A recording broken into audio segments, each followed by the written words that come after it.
hustle every day to find picks. You can tell us if you wanna get rich. It's population. We robbing underdog and prize picks. We the best in this biz. You ain't telling us shit. It's population. We love making money quick, fast. Cooking up a team card, the whole crew about to smash. It's population. We do it for the fam, so everybody let's cash. The dopest team you ever seen. Winning money, stacking G's. Boogie setting traps, but they'll never catch me. Some people get addicted like rats to the cheese, but I got one obligation to bring Johnny to his knees. Holding back the rocks till the morning he knows. They'll be fishing in the shack, plotting nukes with the pros. Only withdraw, never reload. Elevated to my amigos. We go with honest, we singing the bloods. We know when the fucking cheat code. Party that I'm sweating, they can't be good for my health. Some may call it making bets, I call it investing in myself. I'm picking props like stocks, population for the win. Got my sips in by the buzzer now, let the games begin. It's population. It's population. It's population. We do it for the fam, so everybody let's cash.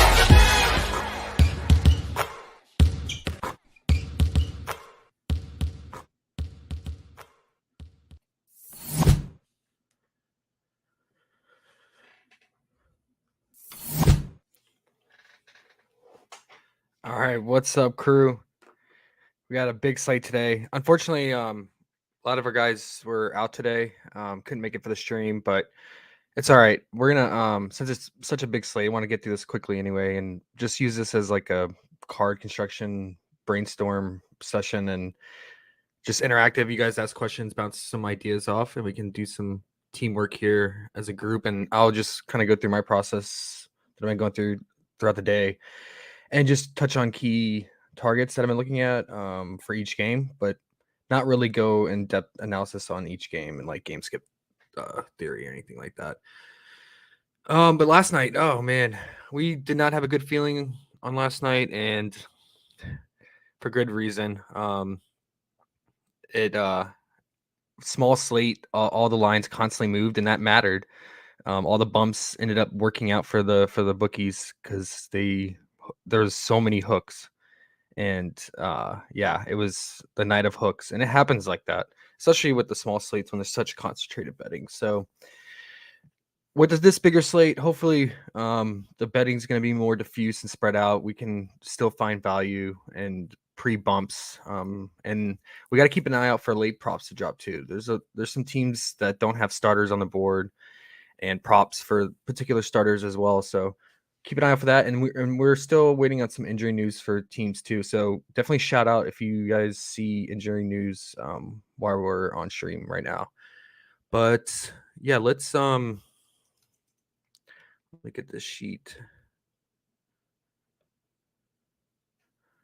Going here for our notes. Let's just start with the first game. Let people come in, and I'll just follow chat as we go. First game, let's start with the Hawks at the Pistons. 7.5 points spread in favor of the Hawks. Pretty decent total at 229.5. The Hawks are coming off a disappointing loss to Charlotte without Terry Rozier. Real big surprise. They actually got blown out. And the Pistons are on a back-to-back with a real poor performance last night against the Wizards. I think they scored less than 100 points, finished with 99 points. Their defense, again, continues to struggle, but surprisingly, their offense didn't play that well either. Their offense has been decent at times, so that was a surprise. Now they're having to play again, but they're at home, and now they're going to get probably an angry Atlanta team after that disappointing loss. So I expect Atlanta to come out strong here. It's a perfect spot for them, especially for guys like Trey and DeJounte. Detroit bleeds assists, rebounds, and points to point guards and shooting guards, combo guards. So huge potential for both of them in the backcourt of Atlanta. The only problem is blowout concern, right? So I think, they can still get both DeJounte and Trey can get their assist props done in 3 quarters. We've seen it. But since they're splitting the assists potential so much, sometimes, it's better to, have that security of that full game. But they have DeJounte at 6.5 rebounds and 7.5 assists. I think what I'm going to do is just play both in separate cards. Yeah, you could go with the 15 rebound assist prop too, But I think, just hedging and just spreading it out in 2 separate cards probably is most ideal. Let's see. Let's look at the stats. So, yeah, Detroit is allowing to point guards the most rebounds and then like the third most assists. So, I mean, yeah, definitely that's DeJounte's bread and butter, obviously, both the rebound and assist. So I get it if you want to just not if you don't want to play 2 cards, just combine it and just do his 15 rebound assist prop. Um, and then yeah, Trey's assists are live, but obviously a much higher line, but he is dishing it out at a much higher rate than DeJounte. And DeJounte's actually scoring a lot more. So if you want to go with DeJounte's points too, totally understand it. But I just think the lines are too low for his rebound and assist here, especially with all the bricks from Detroit. So I like that. And then, yeah, all these secondary guys like Collins and Hunter, they're also in a great spot because, like we talked about yesterday, Pistons defense and their switch defense is so bad and they give up points in the paint. So definitely can get there to their scoring potential, both Hunter and Collins, but that's more mid for me with how many options are on the slate. And then Capella, he's still, not playing many minutes in the fourth. About it seems about equal though, first half to second half, but he could easily come out strong in the first half, like we've seen, especially against this Detroit front court who bleeds points in the paint. So we haven't seen that strong Capella performance yet. So I get it if you want to fade, but it's an option just due to the matchup. Let's see. I think it's at 13.5 fantasy. Yeah, I think the block potential is there, especially against Stewart. Although Isaiah Stewart's been taking probably too many threes, he needs to chill out on it. He's taking like 4 or 5 threes a game. But yeah, he can definitely rack up the blocks in this matchup. And the rebound potential is there, but yeah, it's want to see a strong performance from Capella, like this preseason game against the Cavs where he had 35 fantasy points in the first half. It's coming. I mean, Capella has the potential; he always does. But now with this new look offense for Atlanta, maybe this is just a trend going forward, and he's just going to be phased out. So, something to consider. But I really like DeJounte in the spot, and obviously Trey has high potential too for his assists, but just going with the lower lines for DeJounte, especially with his rebounding in this matchup. And then the Detroit side, I don't really like anything. I will say that it is a pace up spot for both teams. They're both top 10 in pace. So I think that's another reason the implied total is so high at 229.5. So I get it. That there should be some scoring potential for guys like Ivy and the streaky shooter Saddiq Bey, but I can't trust them, especially on a back to back. Let's talk about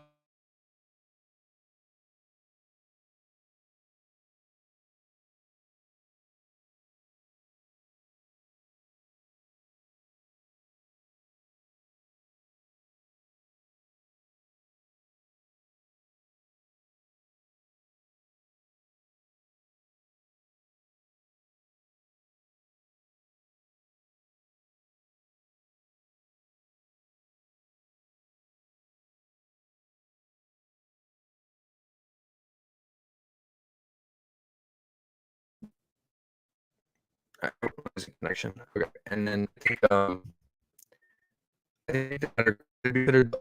only thing is that makes it a little bit nervous pull back is that it's the pace and intensity can get hot. And Bojan's shooting crazy from three lately. He last night he was like 4-4, something like that. Still shooting way over 50% from three. I can't sustain. Let me see why.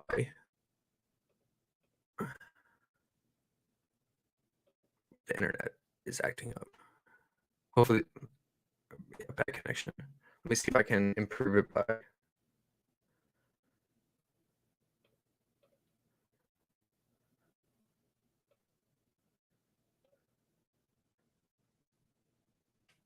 That's weird. I don't know why the connection's bad.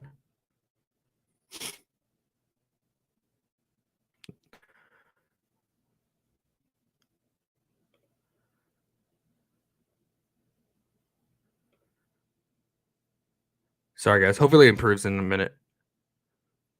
Because I just checked the internet speed and it's fine. So it's something with StreamYard.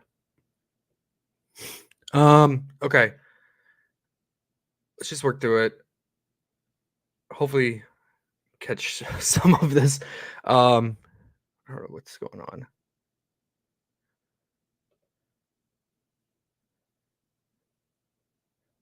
Okay. Yeah. So okay, it's coming back, I think. Okay. That's about it. I would consider on the Detroit side. I think, maybe one strong correlation is if you go under on Cade's assists and consider Ivy's four assists. He pushed last night. But that's kind of a decent correlation there if you want to go over on Ivy's assists due to the pace up spot and him being a rook, like even in a blowout, maybe he still gets some run. So you could consider that going over on his assist and under on Cade's assist. So I think that's about it for Detroit for me so far. Cowboy brought up Collins rebounds, and I think someone else brought it up too in our group. Yeah, I mean, there's just so many good rebounders for Atlanta, like Capella and DeJounte, and then obviously Collins. So yeah, you could consider it. I mean, I do think the rebound potential is here for Atlanta with all the breaks that probably Detroit's going to throw up. So I don't mind it. It's just I feel like it's hard guessing with the rebounds between all of them. At least it's at 8, not 8.5. So I do like that. Okay, let's move to the Magic at Cavs. 8.5 point spread in favor of the Cavs. Donovan Mitchell is on an absolute tear right now, scoring over 30 points in 3 consecutive games. And it helps with Garland being out with that eye injury. Obviously he's not going to sustain this every game, but he again gets a favorable matchup against the Magic. The only thing here is again blowout, and the total. Look at the total; it's 215.5. So this is going to be a real slow pace game. Both teams are bottom 5 in pace. Cavs are near, I think, bottom 2. So I think that's a big reason why the total is at 215.5. And yeah, the Magic. I mean, Banchero's been carrying them offensively. Other than that, I mean, have not been living up to the potential that with this young front court of Franz, Banchero, and Wendell. Wendell's been kind of a letdown lately from how he finished the season last year. So definitely some blowout potential here. Even without Garland, the Cavs look very strong, especially with how Donovan's playing. I think one thing we really consider, let's start with the Magic side. I think there's some unders here we can think about, and that's Cole Anthony at 5.5 assists. I did like his under at 16.5 points too. They bumped it down to 16. Still could consider that. But the assists with this offense that Magic's running now, it's all run through Banchero and Wendell and Franz, pick and roll action between those three.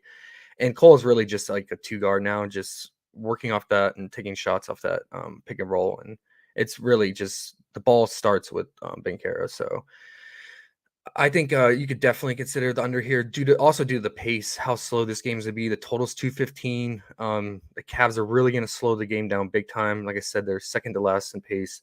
So, with this assist props, you're going to want a really fast pace environment. So I don't mind this under. And then I think they had Franz at 16.5. I think since then it's been bumped down to 15.5 points. So I don't like that as much, but I think Banchero, he's been playing great. You could consider the under here though, because he gets most of his points driving to the basket and getting to the free throw line and scoring in the paint, and it's going to be tough against Jared Allen and Mobley. So he's young rook, and he's due for a letdown, and this would be the spot in such a low total, high spread game, and against such a stout front court. But he could still get it done just due to pure shot volume and getting to the free throw line. And he's taken, 16, 18 shots. So it will be a sweat, but I think this is going to be probably his toughest test besides, Boston. But Boston without Robert Williams in the paint, it's not the same. So this interior is going to be his toughest test yet. So it's a strong correlation to go under on Cole's 5.5 assists and pair it with under on Banchero's points. But probably the strongest lean I would have for Orlando would just be the under on Cole's assists here. And that's about it. And then on Cleveland side, you could ride the slot machine with Donovan and hope that he can get it done in 3.5 quarters. But I don't know. I'm probably just gonna stay away. I don't like the pace. I don't like the total and the potential blowout. So it's a stay away from me. But I think one thing you could consider, I think it's a pretty decent value, is probably going to be Levert's 9.5 rebound assists. He's not getting it done scoring wise, but he is definitely trying to contribute other ways, and he's racking up boards. And with Garland out, we know that his assist potential goes up. He has 8 assists spike potential with Garland out.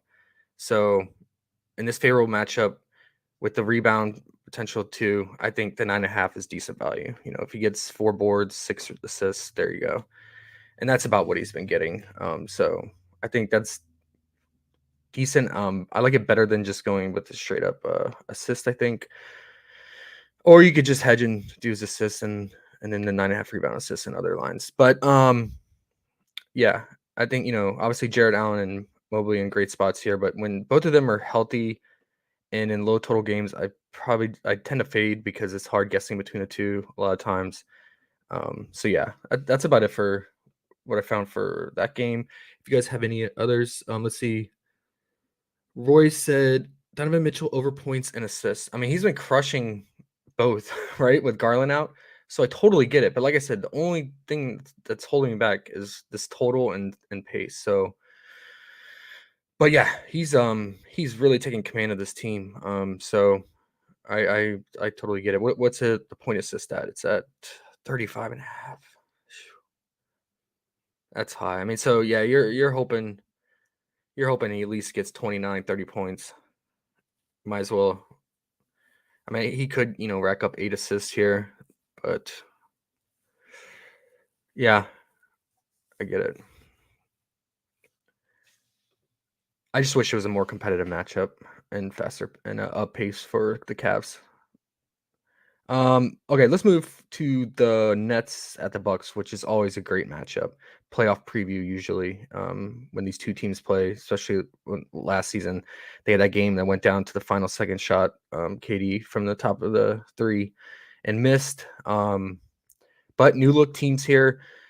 Middleton obviously for the Bucks, who really helped out with defense on KD. So these two teams played in the preseason a couple weeks ago, and it was pretty much a dress rehearsal for both teams. So the starters played almost normal minutes, 32 to 34 minutes each. So we got a glimpse of what could be defensive scheme wise. So basically, the Nets put Simmons on Giannis, and he held his own okay. He did pretty well, but he racked up 4 fouls. No surprise. He's been fouling out 2 of the 3 or 4 games. And yeah, so I mean, we know Giannis, he's gonna rack up the fouls, and if Simmons is on him a lot, then it's gonna be a tough road ahead for Simmons tonight, and the foul potential is definitely there. And then on the Bucks defensive side, they put Drew on KD since Middleton is out and PJ Tucker's gone. So Drew pretty much shadowed KD the entire game, and they put Javon Carter on Kyrie. So we've seen the Bucks in the first 2 games of the season. They've only played 2 games so far. We've seen that Javon Carter is they tend to put him on like the main primary scoring guard because he's a pretty decent defender. It's pretty much all he's good for. But Kyrie should still cook him. I mean, he cooked him for like 23 points in that preseason game. And yeah, Kyrie's really carrying the offense scoring wise. So you saw in that Memphis game. And Bucks are getting killed by guards like him. We saw Harden go off. So I really like Kyrie's scoring potential again today. If it's going to stay close and it's going to go over this 230 implied total, big reason is going to be because obviously Kyrie's scoring, but I mean obviously also KD's. But I think I probably like that the most on the Nets side besides KD's props. So let's start with Yeah, so Kyrie is 26.5 points. And then I'm on the fence for KD. I think his fantasy score is definitely live in a competitive matchup that should go down to the wire, hopefully. Hopefully the Nets can hold strong. Sometimes we've seen in the regular season, they can have major letdown games, but assuming the game holds strong to the end, I think the fantasy is definitely live because he's going to fill the stat line and definitely get some stocks here. Also his assists. So I know he hasn't been playmaking as of late, and a lot of that's because of Simmons being in the mix. But obviously, if Simmons gets in foul trouble or fouls out early, then boost the assists for KD. But in that preseason game, it's just one game sample size. He really pushed the pace and carried the ball down and try to really move the offense off of defensive rebounds and turnovers. And he was racking up assists. He finished with 8 assists in that game. Last year, he had about 8 assists per game against the Bucks. And I think it's just a lot of it's because how the Bucks treat him. They tend to trap him like a lot of teams do. And when he trapped KD, he's really good at finding the open cutter, and that's what he did in the preseason game. Found all the open guys. Let's see. I'll show you an example from that preseason game here.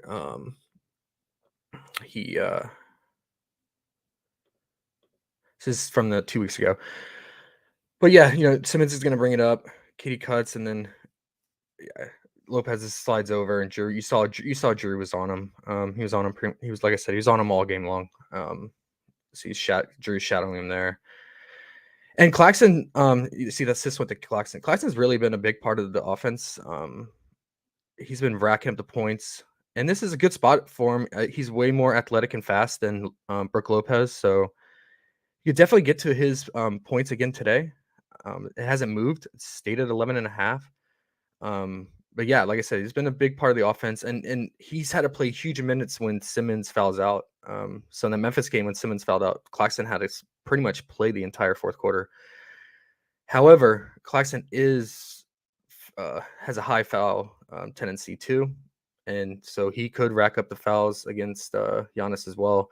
He was in foul trouble in that Memphis game too. He had 4 fouls, so that's the only concern with him. But I think if you wanted to pair KD's assists with his points, totally get it. Or if you want to pair Simmons' assists with Claxton's points, that works too. If Simmons can stay out of foul trouble, the assist potential is there.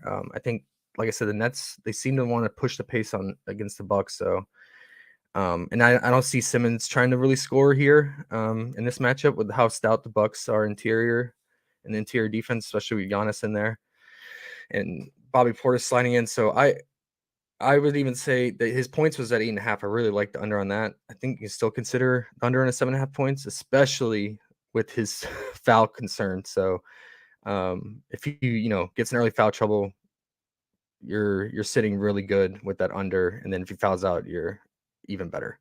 But I would hedge and make a card that assumes that he doesn't get in foul trouble, plays his full run. Then I think you could consider his assist.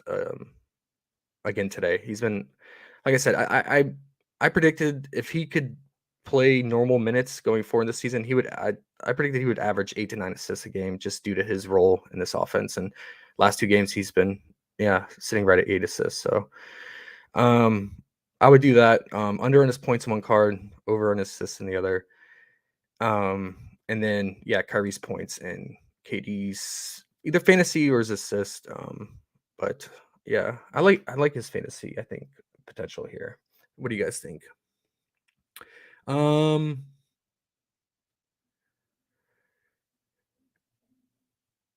Okay, you guys like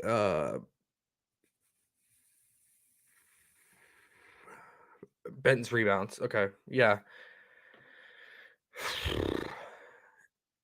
It's been so up and down with the rebounding, but it is down to 6.5. It's usually at 7. If you can stay out of foul trouble, I get it. But yeah, we know Giannis is gonna eat up the glass big time in this matchup too. The Nets have been bottom in the league in rebounding. So yeah, I think you consider it. They tax his rebound assist by 1, so not much value there. It's because you add up his rebound assists, it should be 13.5, and they put it at 14.5. So I think you're either gonna have to choose between these three: the under on the points, over on the rebound, or over on the assists.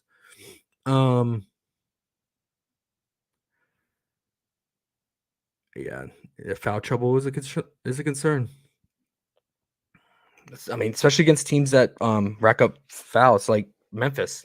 How aggressive he is and attacks the basket, he racks up fouls, and Simmons fouled out by fouling Morant there at the end. And Giannis is no different. Giannis is an attack the basket all game long. So same scenario, same thing. And we know, and it looks like Simmons is primarily going to be on Giannis. So yeah, it's risky with his overs. Anything else for that game? I really like that game. Probably one of my favorite games to stack on the slate, because we know how those teams match up, and we know it should be very competitive. Next game, this game brings back PTSD of last year's playoff series. That was such a frustrating series. Embiid was injured. Harden wasn't the same. He was completely fatigued and done for. And now we get it again, and look at this total. It has plummeted. So it opened at 215 last night. Now it's all the way down to 211. My gosh. There's some pending injury news for this. Scotty Barnes was upgraded to questionable. He's been out with that ankle injury. He said he was fine in some reports I read. So if you guys read anything on him, yeah, let me know. I think if Scotty plays, it's gonna muddy things up for Toronto even more so. So I think that news might be more key than we think, if you're considering any props from this game. And then the Sixers, I'm staying away. The pace. So the Sixers are running the slowest pace. They're ranked dead last in pace. Raptors are not too far behind them. This is going to be a snail race, and yeah, I'm going to stay away from most things here. I think one thing I found interesting is if Scotty Barnes plays, I know it's going to be a sweat because it's such a low number, but I think you consider Gary Trent's under in his assists. He's a chucker. When he gets the ball, he's going to catch and shoot. He can get some random assists off offensive rebound or broken play, fast break, or something like that. But when Scotty plays, you see in these first two games of the season, he had 0 assists in both. I think he had like 1 or 0 potential assists. But when Scotty's out in the 2 most recent games, he picked up 2 assists. So I think it's really key if Scotty plays or not, because Scotty obviously accounts for a lot of assists and will set up plays and will force Trent out to the perimeter and keep him out there as a catch and shoot traditional 2 guard. So keep an eye on that news. Also make sure that he's not going to be on a minutes limit, Scotty, if he plays. But if he's a full go, this guy's a full go with this total and this pace at 211 total. Slowest game on the slate. I like the under at the 1.5 assists. Trent's just gonna chuck him when he gets in this matchup. So I think that's one thing you consider. Yeah, I didn't like anything else unless you guys did. Cowboys said Siakam's assist at 5. Man, I never trust Toronto for their assists. Last year they were dead last in team assists. If Scotty Barnes plays, I don't know. I mean, it really just makes things even more difficult to navigate through Toronto. I mean, you see like game 1, Siakam had 1 assist. I saw this all season last year. It's just like Siakam have a spike assist game. The next game he'll have 1 or 2 assists and so on. I mean, he does. He does it all for the team. I get it, but yeah, just the overall pace and total. I'm staying away. Cummings said VanVleet 1.5 steals. He racks up the steals, man. And Harden will turn it over. So I get it. I mean, that's one problem. Like, you don't need, it's not pace dependent and total dependent. You're not relying on scoring. So I get it, but it's just such a sweating steals. Oh my gosh. I mean, sometimes it's just the ball's got to land your way. But yeah, Harden will turn it over. So I understand. Embiid under fantasy, Cowboys said. Yeah, so Embiid had a weird rotation last. Let's quickly bring that up. I don't want to spend too much time on this game, but he had a weird rotation last game he played against the Pacers. He played 6-minute stints in the first and second quarter. And then I think in the second half he went back to his normal rotation. I don't know if this is due to his fasciitis in his foot, but if they're just trying to pace him through the long season, but if they are, and this holds up, could definitely consider unders on him going forward. But yeah, he played a really, really weird rotation compared to his normal rotation. So, and it wasn't foul trouble because he picked up. I think he picked up what, like two fouls at some point later in the game. I feel like he picked up 2 there. I think he had like 3 fouls in the first half, but pretty sure. Yes, he checked out without any fouls really early. At the 6-minute mark. If we go back to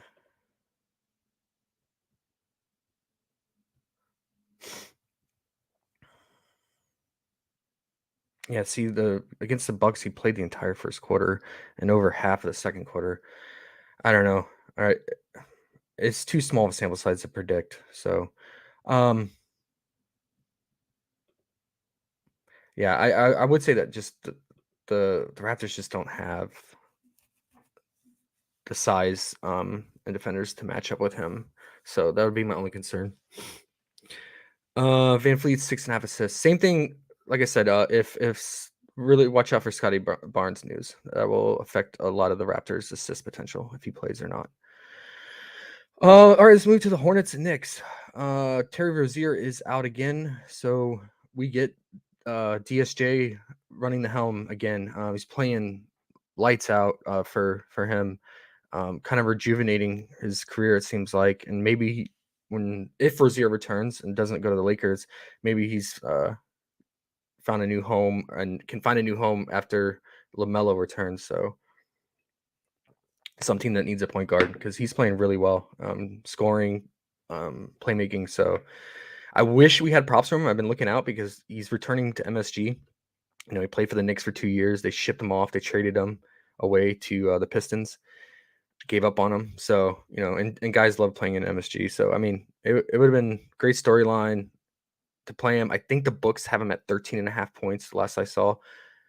I would like that. I mean, he's been scoring around 15 to 16 points in the last 2 games. And yeah, he can get it done against the Knicks. I mean, the defense is nothing to be too scared of, especially against the guard. So look out for that prop. Other than that, I'm staying away from Charlotte. Knicks have been blowing out bad teams, and we saw them blow out Detroit by like 30 points. And Knicks have that front court that can really expose the Hornets because we know the Hornets are the worst against bigs and points in the paint. So I'm staying away. We liked Oubre's 1.5 assists under, but they took that off the board.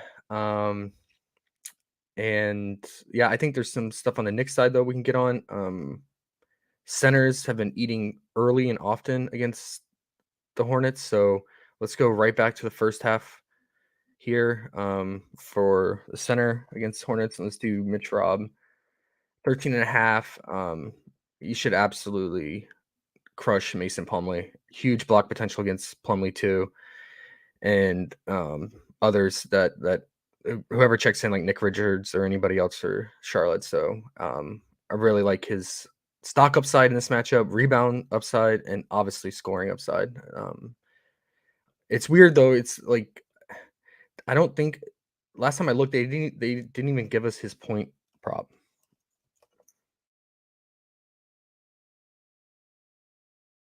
Yeah, all we have is this fantasy because they know.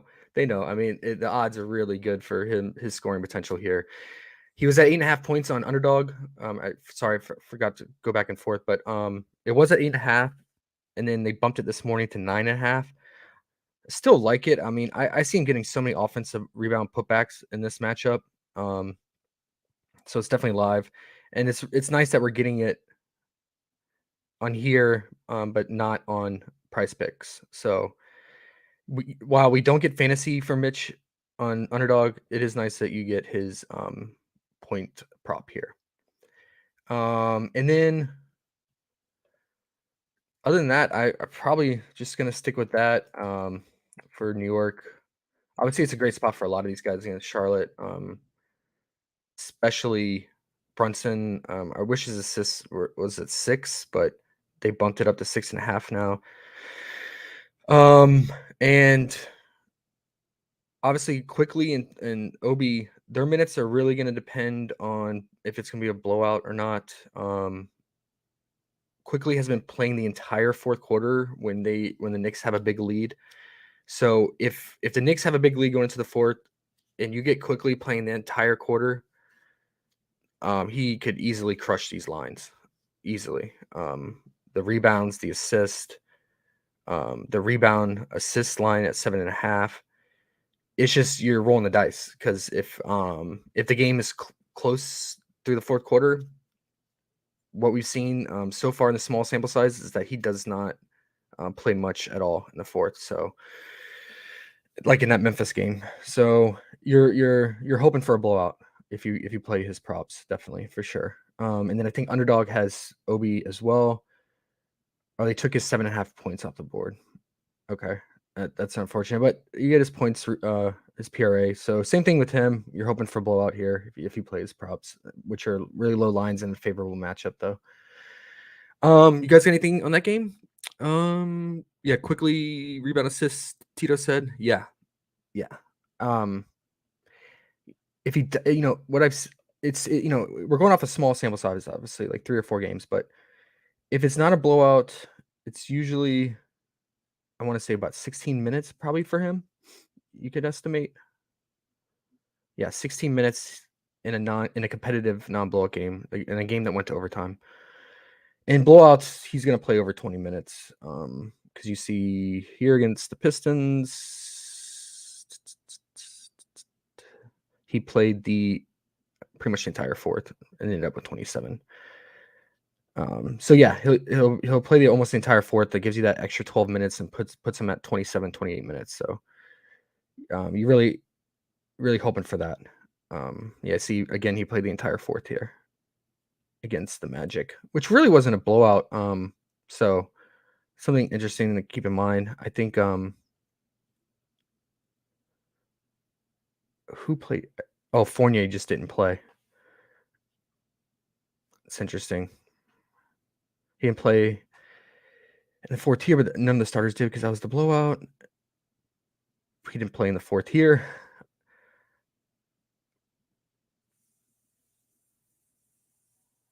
Who? Oh, Cam Reddish picked up all the minutes in the fourth. Okay. Well, Cam Reddish, I don't know. Could be a problem. Man, second half props. Look out for Fournier, second half props. Definitely not playing in the fourth quarter in all these games, whether it's blowout or not. That'd be a nice little gem to keep in your back pocket, but they probably won't even give it to us. So they probably know. Okay. 1.5 threes for Quickly. Yeah, Quickly will chuck it from 3, no doubt.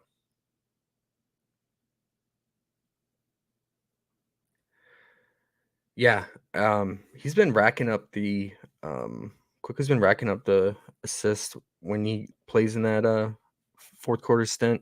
Him and Obi have been working well together. He had 8 and 7 assists. But yeah, that Memphis game, he just didn't get the run. And rebounding is still steady. I mean, he still had 3 in that 16 minutes. Definitely high rebound potential here with probably the bricks going up from Charlotte and Oubre chucking it from 3. So I can see that. Maybe if you just want to sweat a lower line and not worry about the assists, in case it stays close, maybe the 3.5 rebounds isn't something of good value here. He's a good rebounding guard, and obviously Charlotte, like I said, is gonna have some bricks here. Oh, the spread just went down to 7 from 7.5. Did we get some news? I wonder. Not much of a line movement though. Next game is Spurs Timberwolves. Pains me to talk about this one. I don't like either of these teams for prop betting. But I guess we should talk about the Spurs since Vassell is out. That's going to open things up for Keldon, obviously, and Trey Jones. And then let's see what happens with Primo. That guy, you got to watch out for him. He's a total black hole and eat up usage. If he gets extended run and he's on the court with guys like Keldon and Trey, I assume he's going to stay running the second unit, and Trey will run the first unit, but there might be some overlap with the sellout. So he scares me because we won't have props for him, but he could hurt props for the Spurs.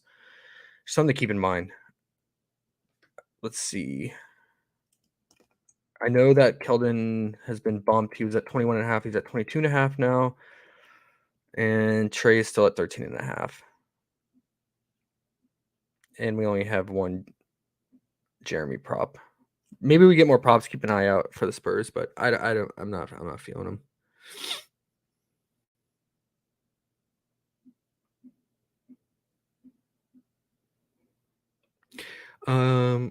Campbell said it's a slight error, but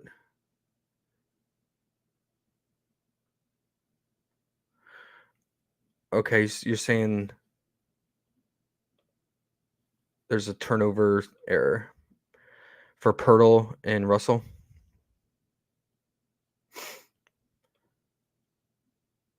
I see.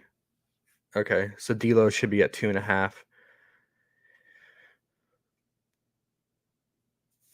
Who did he get mixed up with, or they just posted it wrong?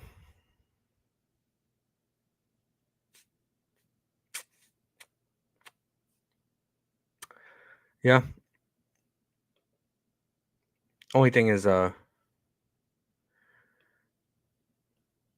yeah, hopefully it doesn't blow out early, but the Spurs gave him a good run, and Spurs have been holding strong, but now they have another body out, so yeah, it's definitely a low line for a guy who's going to be the primary ball handler, so I don't mind it. It's a good call out. It's gone? Okay. Thanks. Okay. Yeah, call out anything else you guys see that gets dropped while we're going, because obviously I'll just have the board and I won't have it refresh. So let's see what Underdog has for this game. Oh, that's nice. So we have Hartenstein props on Underdog. I like that a lot. He's been playing really well off the bench, and this couldn't ask for a better matchup. So how many minutes? Yeah, I like it. I like it a lot in this matchup. See, I wish we got this for Prize Picks, but another advantage. I would say the PRA is really good value, especially if it blows out too. Secures his minutes even more so, I believe. Let me just double check. I mean, he's been getting good minutes regardless.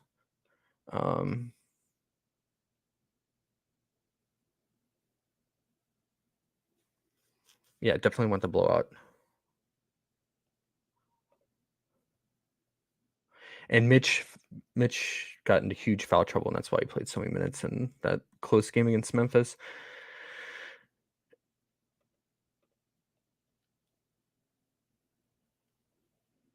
Yeah, so if it doesn't blow out, you can probably expect 16 to 18 minutes, but 16 to 18 minutes in this matchup, I think it's pretty good here. He's just racks up for boards big time and limited minutes too. 9 rebounds against the Magic in just 18 minutes. Okay, Miles Turner is in. Okay, thank you, Quinn. That's what we were waiting on. Quinn, I know you're the Knicks guy. Let us know what you think about Hartenstein. Is it too risky due to minutes? Or do you think it's still good value due to the matchup here?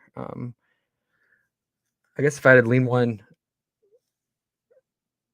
I like both the points and rebound, so I guess I would just take the PRA, but rebound potential is definitely there at 7. Okay. Keep an eye out. Maybe Prize Picks will give us more Knicks props. I'm not holding my breath on it though. Yeah. I mean, they barely gave us props for Mitch Robb. Okay, let's move along. Save some time here. Or we're doing okay. We'd like to get done in the next 10 minutes. Yeah. I mean that's the Spurs Minnesota game. It is a high total of 234, and rightfully so. I mean, Spurs defense is awful, but 9-point spread. I mean, Keldon would probably make the most sense here. I know Trey Jones has a homecoming game. He's from Minnesota, but his scoring potential is always hard to trust, and Keldon is going to chuck even more so. And then Jay Rich off the bench is he'll chuck too. So, and Primo, like I said. I can't trust Pop, and I can't trust the Spurs. Pacers at the Bulls. This one's another high total, 233.5. Bulls are 7-point favorite. I think there's some real favorable stuff here. Vooch is probably going to be the most popular play of the day because it's the Pacers front court. Pacers and Hornets are the top 2 teams to target in the paint. And Vooch's history against the Pacers, people are looking that up, and it's just ridiculous. Even with Miles Turner playing. And now Miles Turner's back. It should help a little bit the front court, but Vooch should still feast in this matchup for sure. I think a lot of his lines are live. You could just go with his straight up points, or you can go with this points rebound since we know the rebound potential is there. I think I like the points rebound better than his PRA. I know that he has assist potential, but the PRA is 4 higher than the PR. So you're asking for him to get 5 assists to get over the 32.5 to get 33 from this PR. So I would probably just go for his rebound and point scoring potential and just go with his PR. He's not really getting stocks. He's had 2 games with no stocks at all, and then just 1 game with 3 blocks. And he can't turn it over. So I'm leaning the PR, and then if I'm not doing the PR, I would consider the first half fantasy because he's been so involved and efficient in the first half. But man, J-Val, this brings back memories of J-Val last night. First half, he finished exactly with 18.5, which is what his line was, and he pushed. But and that's what this is. So this is PTSD there. But yeah, he's been crushing in the first half, and obviously this is the Pacers. But if you're worried about blowout here, because Pacers can get blown out anytime, they're not a good team. So I think Miles Turner being back should make the game closer, though. Hopefully, and yeah, so maybe it's just better to go with his full game. But maybe a hedge bet would be to go with his first half fantasy in 1, and then his full game prop in another in case it blows out. And then Io. Let's talk about Io. I'm still in first half. Okay. He's been getting it done on the glass and racking up assists. They have his rebound assist at 6.5. He's been getting well over that in all the games this year so far. Even with Levine playing, he's averaging about 6 rebounds a game, 5 to 6 a game. I think it's like 5.8 a game. Very favorable rebound spot here. Indiana's like allowing top 5 rebounds to guards. They throw up a lot of bricks, especially with guys like Heel, Dorte, and all them checking threes.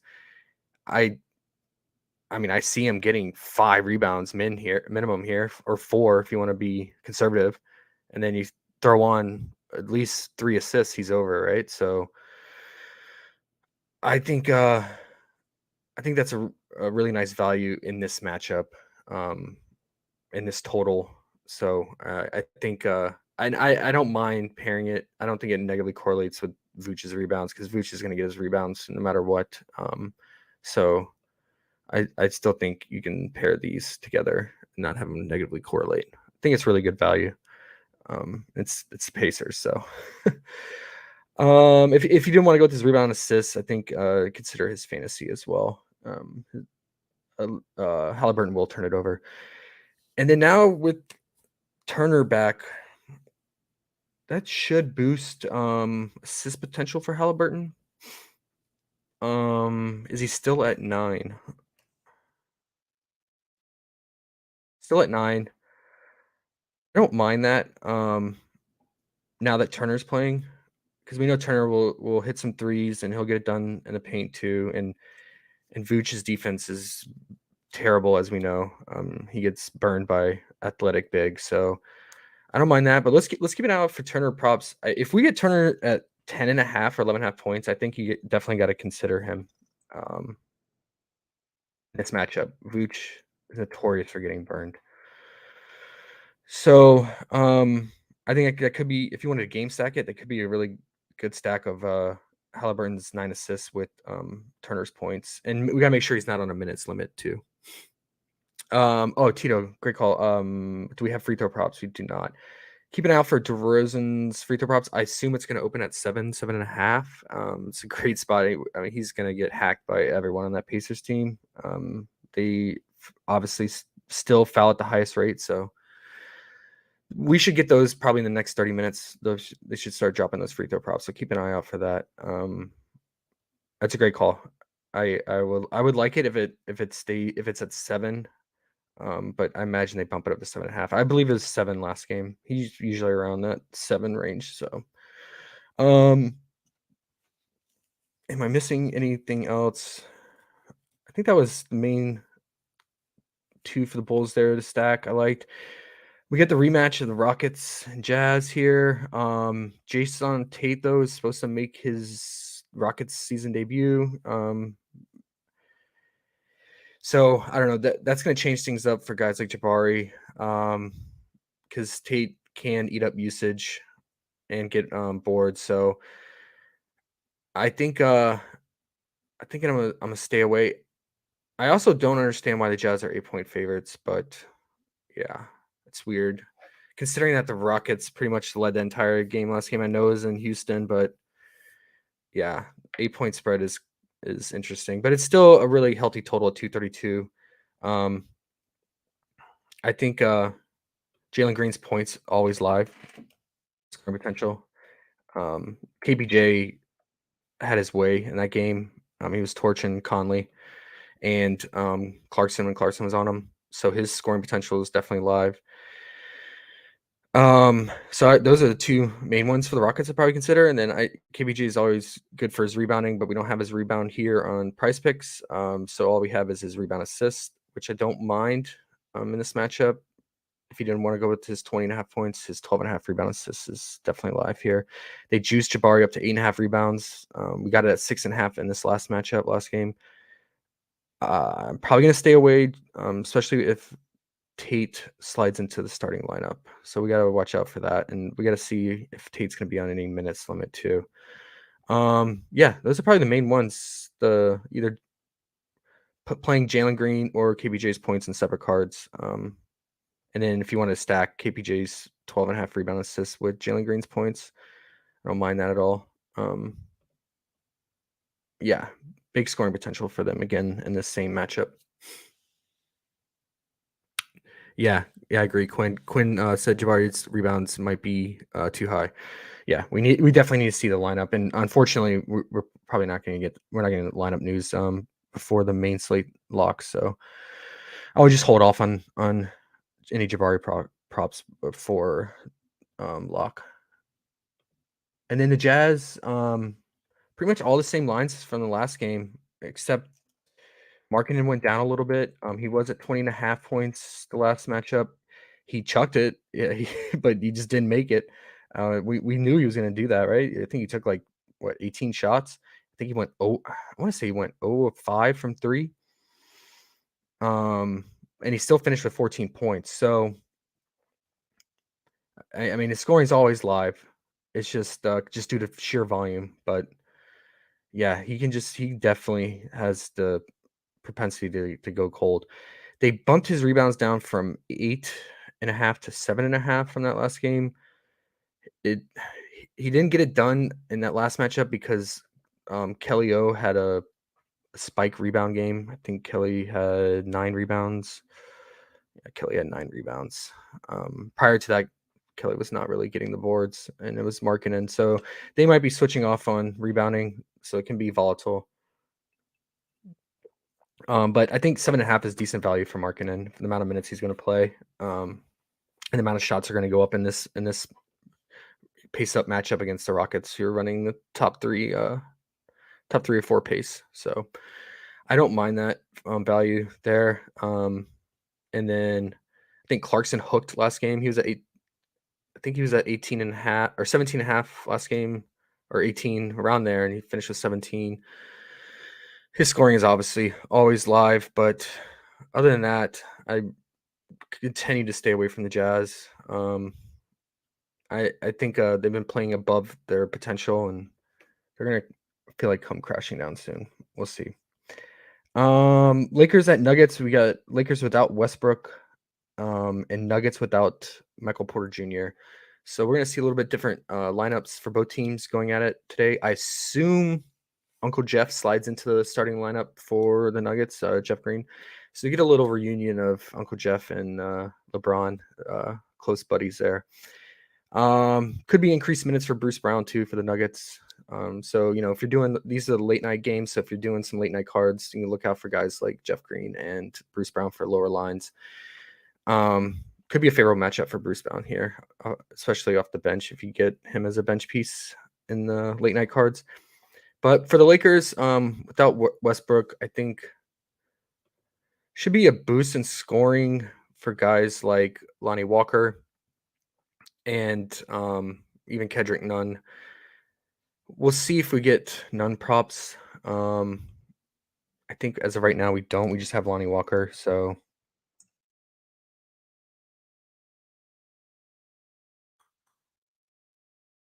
yeah, and Pat Bev. So we keep an eye out for Nunn props if we get them. I think how bad the Nuggets defense has looked, especially to guards. They're allowing a ton of points to guards. I think Lonnie, the line's high, but he's going to chuck it big time, especially with Westbrook out. Westbrook was taking a lot more shots than he should have been taking.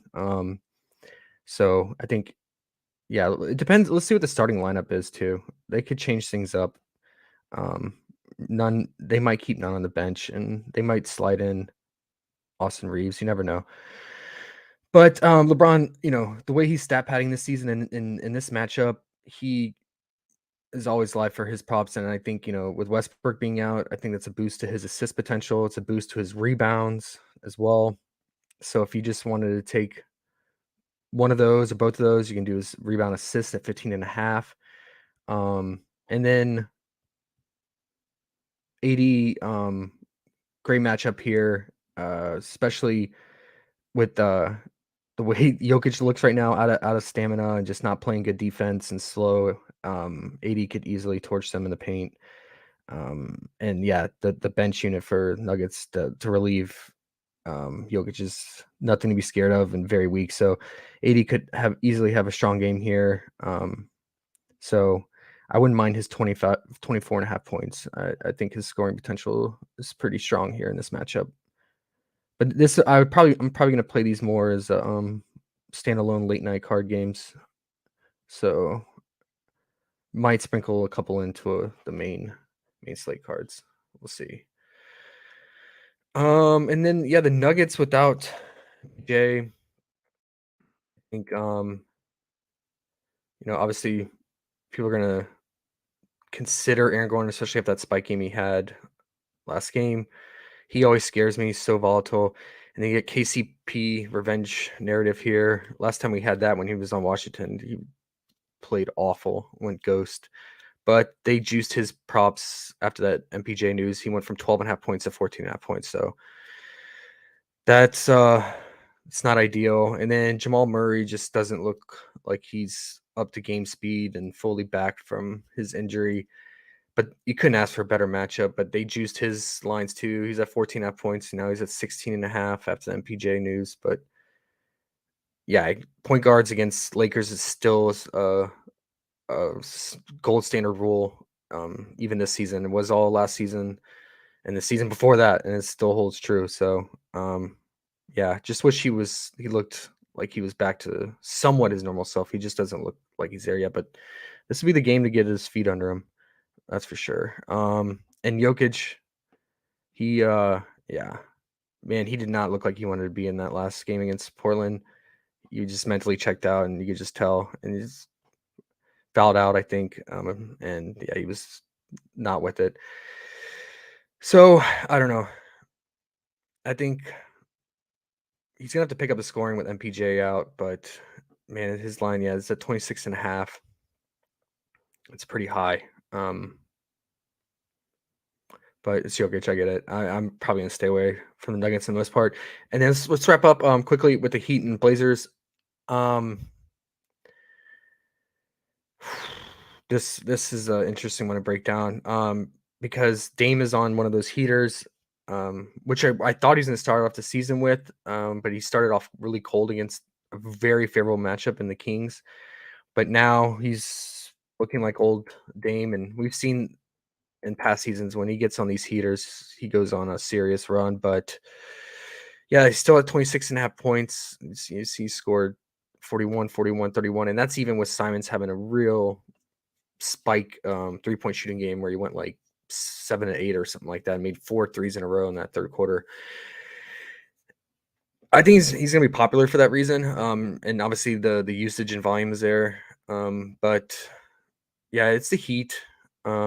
So it's paced down, stronger defense, but at 26.5, he could still get there. And it's still a 220 implied total and only a 2-point spread. So I don't hate it. I think all these other ones I'm probably gonna stay away from because they bumped up Simons after that spike 3-point shooting game. He's also a streaky shooter, and maybe you can keep riding Josh Hart's rebounds until they move it to 8 eventually. We know that he crashes the glass hard, and then yeah, he's just not getting it done scoring. Only way he really scores is when he drives the basket or gets offensive rebound putbacks. So if you wanted to take the under on a stout Heat interior defense, I don't hate it. I liked it when it was at 14.5 like 2 games ago, but yeah, I would say either his rebound or his 11.5 points. Beverly rebounds, CJ said.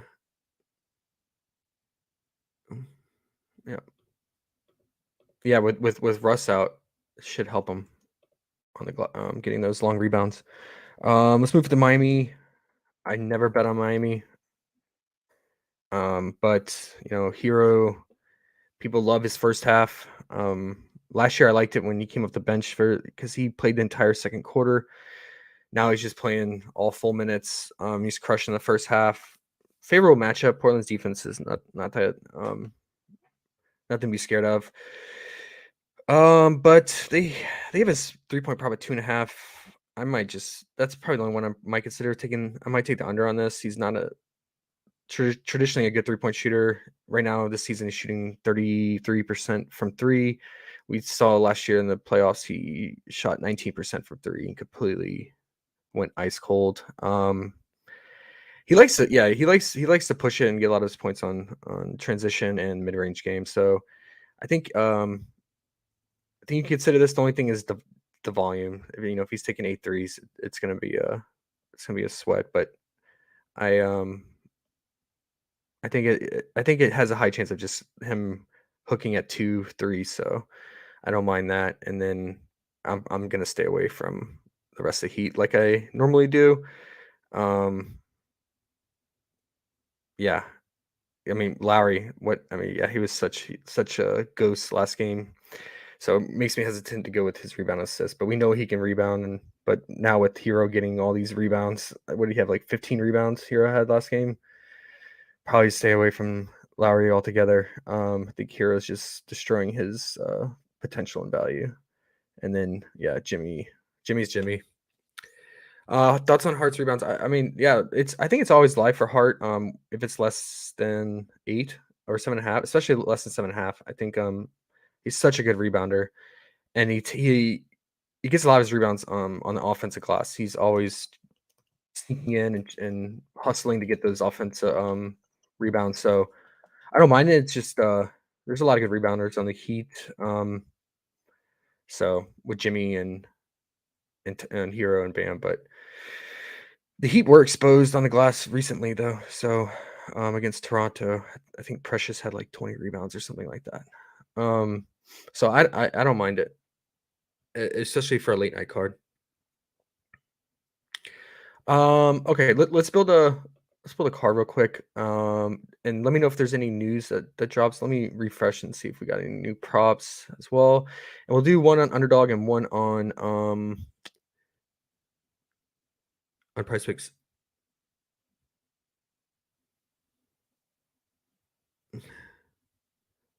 Okay, Quinn said, thank you, Quinn. Hartenstein is too risky for me for props. If Mitch Rob avoids foul trouble, he will play more than yeah, for sure. Yeah, then yeah, Hartenstein will end up playing about 16 minutes. Okay, let me refresh here. Okay. Let's start with rebound assists. I really like that.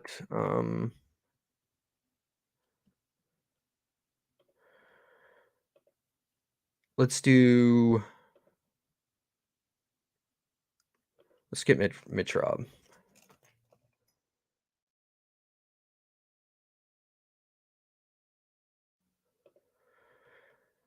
First half fantasy. And then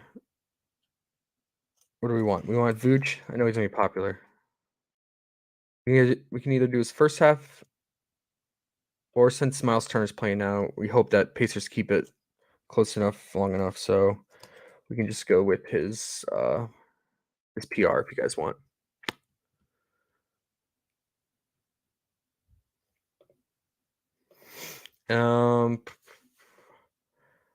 What am I missing that we talked about?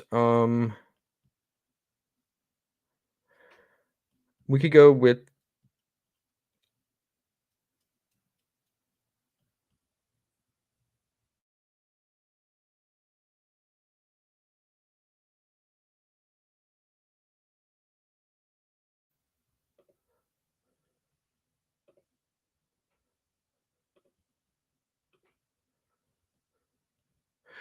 let's go with Kyrie's points if you want.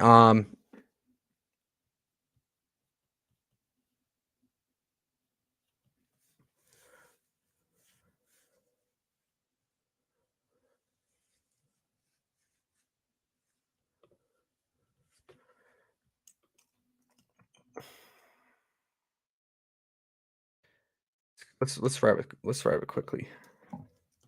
It's risky, so that's why I put it as a fifth flex because of minutes. But I just the upside here, this matchup.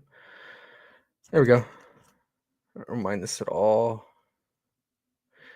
If I don't want to go with Kyrie or quickly here for 4 pick, I would say I definitely like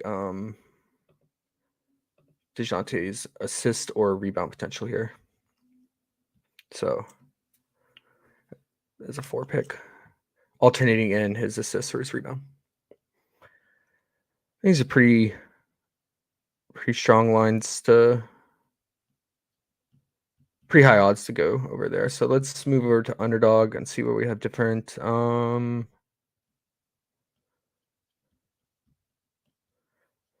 Okay, so we get Jalen McDaniels, but we don't get Dennis Smith. Oh, we got him. Okay. All right. See, Underdog, they tending to provide more players and props lately. Yeah, I probably just want his scoring potential here. Because I mean, they didn't give us anything else. I mean, we didn't get like assist line here. I would have liked the assist prop, but Okay. I don't mind it. Then let's go with Mitrob's points since we can't get fantasy.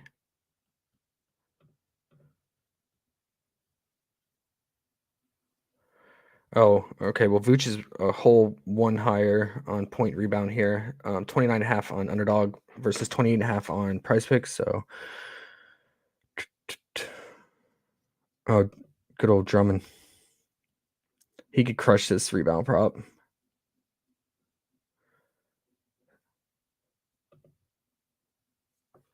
Especially against the backups of Pacers. I don't mind that.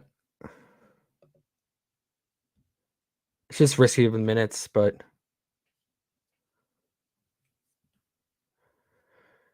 it's a rebound machine, man.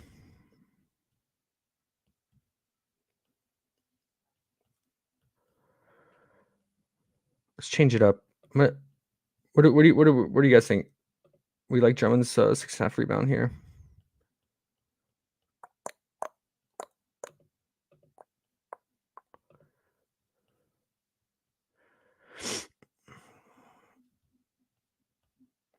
I'm just seeing what other props we have compared to the others. Compared to price picks.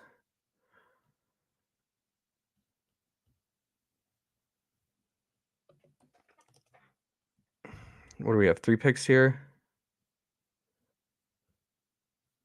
Let's go under on Cole Anthony's assists on this one.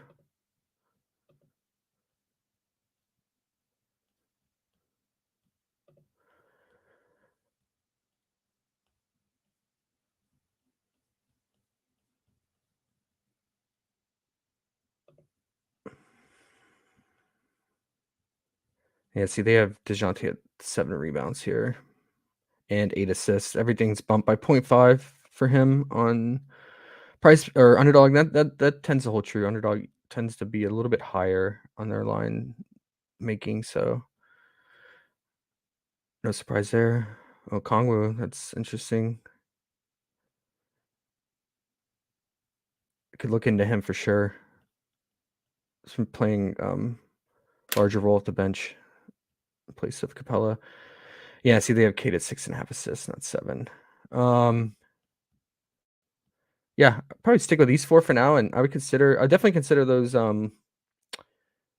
lines, these secondary guys. I think you can find some advantage here that on underdog with these guys that we don't have on price picks. Yeah, you're taking a risk with them coming off the bench, but a lot of times lines maker will undervalue their potential in limited minutes. And if you know the player, like they can get it done in limited minutes, like a Drummond and with his rebounding, and so on, and especially Kongwu in this matchup playing against Detroit's bench. So yeah, let's stick with this for now. Mix it up a little bit. I mean, if you want to go with the 520x pick, I think we could throw, obviously, Io's still the same line here at 6.5 rebound assists, so don't mind that again if you're looking for 20x. There we go. See if DSJ keeps balling, shows out, and back in MSG gets his revenge. All right, guys, I'm gonna get out here. We got an hour for lock. I'm gonna update the rank list. We meet up with the guys. Get on voice chat. Get all that out to everyone. And then yeah, we're just gonna keep our ears open for injury news, especially Scotty Barnes, and keep an eye out for new props to drop, like free throws props and other players on price picks. So, all right, guys. Hope be back tomorrow. Hopefully, Tito or Kate or someone else will be around so we can have a duo stream here. But yeah, let's have a solid big slate here. Feel pretty good about it. So just find those core plays and stick with your process on them. All right, guys. I'll catch you later.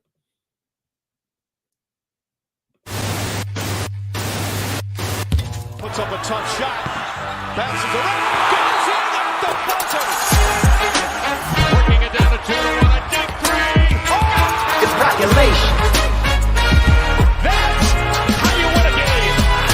population. We hustle every day to find picks. You can tell us if you wanna get rich. It's population. We rob an underdog and prize picks. We the best in this biz. You ain't telling us shit. It's population. We love making money quick, fast. Cooking up a team card, the whole crew about to smash. It's population.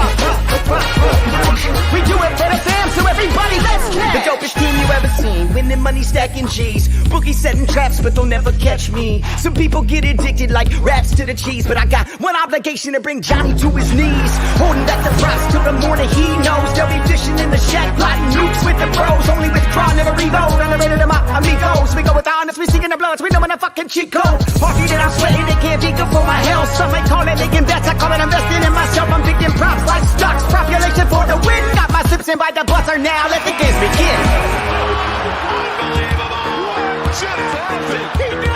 It's population. It's population. It's population.